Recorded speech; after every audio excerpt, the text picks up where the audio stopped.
Hello les amis, j'espère que vous allez bien. Nous revoilà dans une nouvelle émission dans le mille et cette fois-ci nous avons une nouvelle invitée et c'est Kétia. Salut Kétia, de quoi est-ce que tu vas nous parler aujourd'hui? Bonjour Gécolia, bonjour à tous. J'aimerais parler dans cette vidéo de planifier les choses dans le but de progresser. Tu vois, notre vie à tous a été bouleversée ce printemps et qu'on le veuille ou non, des choses ont changé. Par exemple, tu as eu le temps de réfléchir à ce qui est important dans la vie. Oui, je suis d'accord avec toi. Moi aussi, j'ai pu faire un bilan des choses, savoir ce dont j'avais vraiment besoin, mes amis les plus importants qui me manquaient durant ce confinement-là, mon avenir professionnel, mon avenir personnel, là où aussi je dépense mon argent, vraiment toutes ces petites choses qu'on ne pense pas. Oui, tu t'es retrouvé face à toi-même, tu t'es découvert sous un jour nouveau qui t'a peut-être plu ou pas, et Dieu t'a parlé. Ah bon? Dieu m'a parlé? Oui, Dieu t'a forcément parlé. Il t'a peut-être parlé par un verset, un passage, une pensée particulière, ou alors Dieu t'a parlé en mettant à jour un péché, une mauvaise habitude, une priorité mal placée. Cela me mène à ma première question. Qu'est-ce que tu as appris de la crise Covid-19? Et tout cela me fait penser à une autre question. Qu'est-ce que je vais faire de tout ça? C'est une très bonne question, Gécolia. La Bible nous parle d'un jeune homme qui a eu la sagesse de traduire sa vision en un plan. On lit au sujet du jeune Joseph qui est appelé à interpréter le rêve du Pharaon. On voit ça dans le livre de Genèse au chapitre 41, où en gros Joseph explique au Pharaon: voilà ce que Dieu te montre et te dit, et voilà ce que tu devrais faire. Et donc pour paraphraser les versets 33 à 36, Joseph explique: tu pourrais choisir un homme intelligent pour le mettre à la tête des opérations, et puis prélever un pourcentage des récoltes pour les mettre en réserve, pour ensuite les redistribuer pendant les temps de la sécheresse. On voit ici que Joseph a eu un objectif, et il a conçu un plan pour l'atteindre.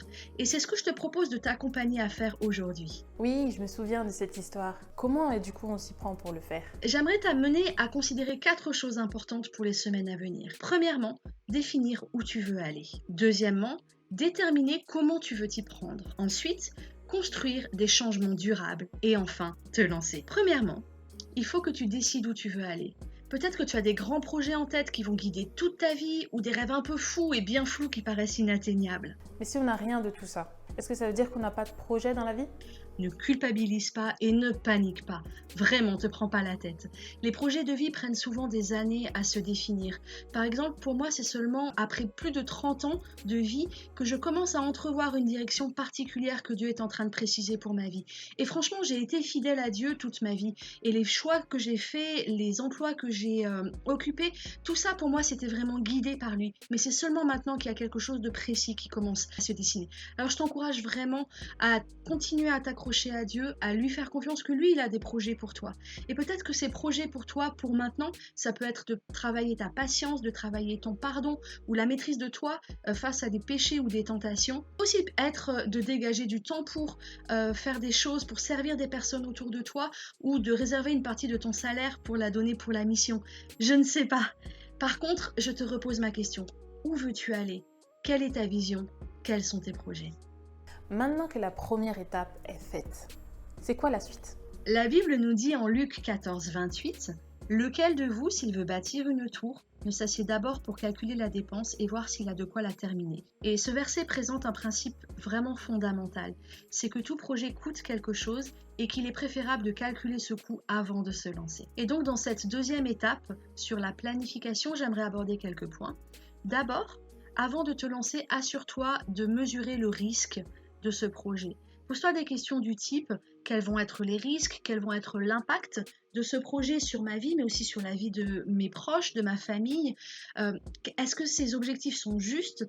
Et puis pose-toi aussi la question du risque de ne rien changer et de continuer les choses telles qu'elles sont aujourd'hui. Ensuite, planifier, c'est définir des étapes simples qui peuvent être faites les unes après les autres. Penser à définir une date de début et une date de fin.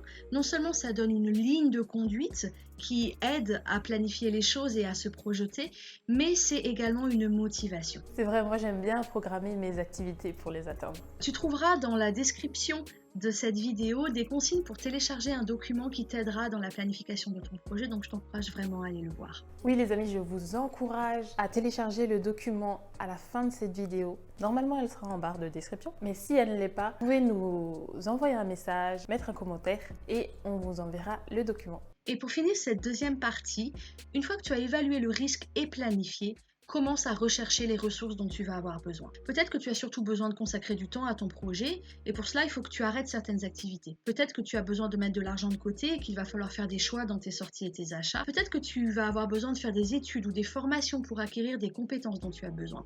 Si je me souviens bien de ton troisième point, c'est construire des changements durables. C'est bien ça? Oui, tout à fait, Gécolia. Réfléchis aux efforts que ton projet va te demander. Qu'est-ce que tu vas devoir sacrifier pour y arriver? De qui et de quoi tu as besoin pour persévérer lorsque ce sera difficile? Tu vois, souvent en parler à quelques personnes de confiance peut vraiment aider. Tu recevras des conseils, des mises en garde, des encouragements. Moi, ce que je fais, c'est que j'en parle souvent avec ma famille. Après, ça dépend des projets. Mais j'aime bien avoir d'autres points de vue, d'autres façons de penser. Et mon dernier point, c'est de te lancer. Tout grand voyage commence par un premier petit pas. Alors, quelles sont les premières choses simples, accessibles que tu peux faire pour transformer ton rêve en projet? Je vais te montrer une petite vidéo qui montre comment un petit pas entraîne de grands changements.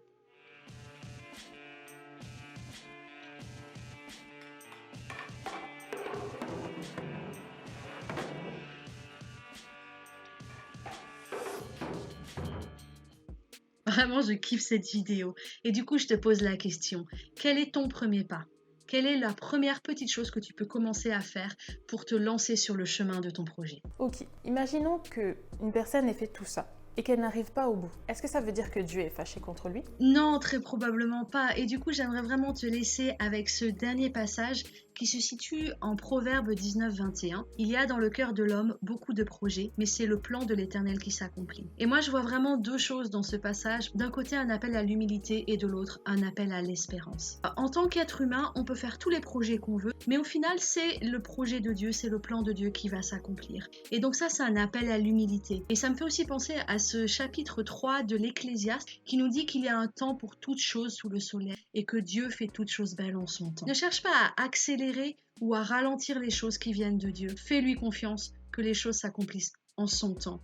Fais ta part et laisse Dieu faire la sienne. La deuxième chose, c'est qu'il est dit, le projet de l'Éternel s'accomplit. Et c'est vraiment un appel pour moi à l'espérance, de se dire que quoi qu'il arrive, si quelque chose que tu as à cœur, Dieu le veut aussi, alors il va s'accomplir.